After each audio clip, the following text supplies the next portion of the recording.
අයියාලුවනේ මම මගේ YouTube channel එකේ දාලා තියෙනවා ඔයගලන්ට වඩලප්පන් රෙසිපි එකයි මුටි කේක් එකයි හදන හැටි කියලා දෙනවා කියලා. මම ඒක ඔයගලන්ට කියලා දෙනවා.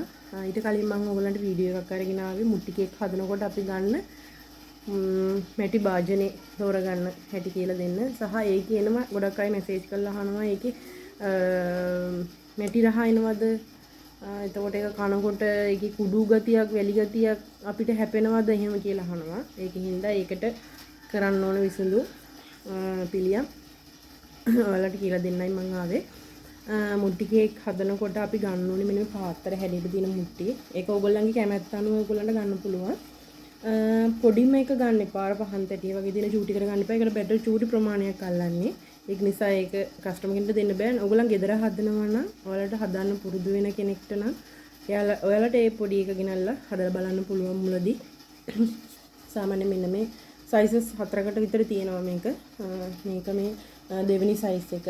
මේකට බැටර් 100ක ප්‍රමාණයක් මේකට අල්ලනවා. මේක දෙවෙනි size එක. මේක ඊට පස්සේ මේක තියෙන මේක ලොකු size එක මේ පාත්‍ර size එක. අනිවාර්යයෙන්ම මේකට අපිට දාන්න පුළුවන් 240ක් 250ක් වගේ බෙට ප්‍රමාණයක් ග්‍රෑම් මේකට දාගන්න පුළුවන්.